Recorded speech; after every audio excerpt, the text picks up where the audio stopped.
Okay, what I would like to do with this video is to show you some of the things that I've been working on to better support the use of blogs on the church website. And I know that there's been some previous videos and some previous PowerPoint slides and so forth and emails that I've sent. And um, maybe with all that's going on, things are getting a little confusing.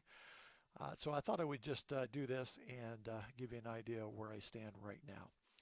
What I've done is log into my test site on my laptop. And right here it looks much the same as it does when you log into the site from the internet. But notice right here that I have there's a menu item added that says log in. And all the other menu items are as they were. But if I click on login, it will take me to a login screen. I also apologize for the slowness of my computer. It's not the fastest in the world.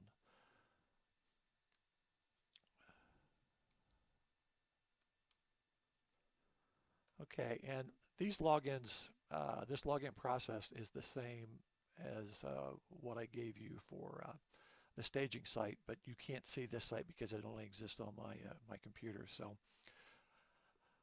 once I get the staging site up, you will log into this site the same as you did for the existing staging site. Now, once that login process has completed, this menu item now says log out, but there's also another menu item that has been added to the menu. And under that menu item is an entry for Post Manager. Now keep in mind, this is just for testing right now. The way this ends up in the final product may be completely different from this, but the idea is that in order to use Post Manager and to do posts, um, you need to be a user and you need to be logged into the system. So that's why I added the login menu item, which enables another menu item to give you the access to the Post Manager. Now, I call it Post Manager because it's going to manage several types of posts for the website. At least that's my vision right now. Right now we have three kinds of posts that this will manage: the grief blog posts, Sulphur Grove announcement, and a youth blog post. You know what the blog posts are because you use those now, but I'm hoping to add another type to this called announcement. It will allow you guys to enter your own announcements if you want and have them appear on the website without any involvement on my part. That's still going to take some work, so bear with me until I get all that done. But right now it's showing you a list of all the posts that I have on the system. But if I select, for example, let's just say grief blog and do a search. Yeah, it'll take a minute.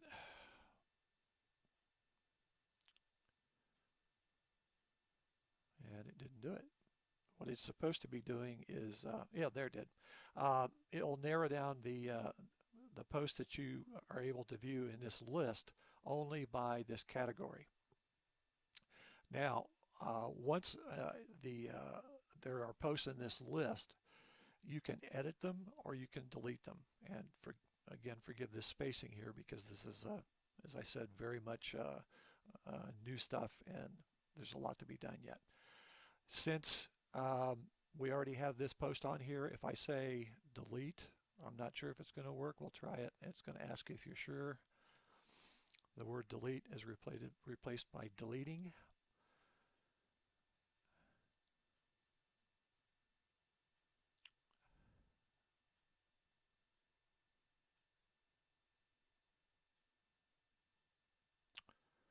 And there we go.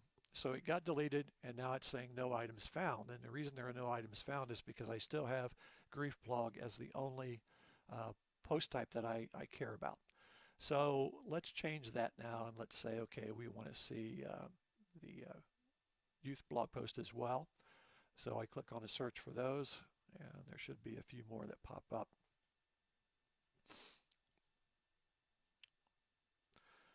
Now this is showing you a list of the posts that exist on the site. So far we haven't talked about how you add a post, and we're going to do that next.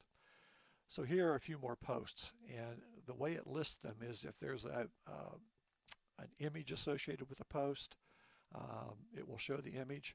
This is the post title, and this is an excerpt of the post body itself that you see here. If I click on this, it would take me directly to the post itself, and I would see the entire post message.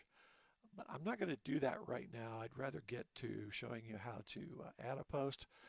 And we click on that button, and we'll get a form.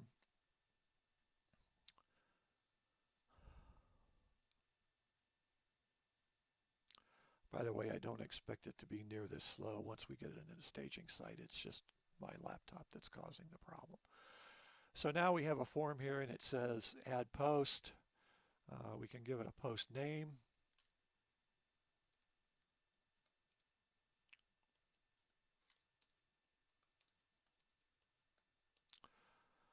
Okay, and here's the editor that you should have seen on the staging site. And this is where you would put your content. I did a video on how to use this editor earlier. It's basically you type in what you want, whatever you want to say. And you've got these tools up here to help you. For example, if you want to bold that text, there should also be an insert media button up here that's not showing up, but it will allow you to insert media in the post body itself. And you can do an associated image, which is not the same thing as putting an image in the body that would show up in that list that we just saw. Right now I'm not going to do that, but another new thing is we can enable expiration. Something is not working. Yeah, okay, we've got an expiration date that we can put in here. There's a calendar you click on, and you can say, I want this to expire on January 18th, and you put the hour and the minute. Now, here we need to pick the type of post that we want this to be. I'm going to say this is a youth blog post, and I'm going to submit it.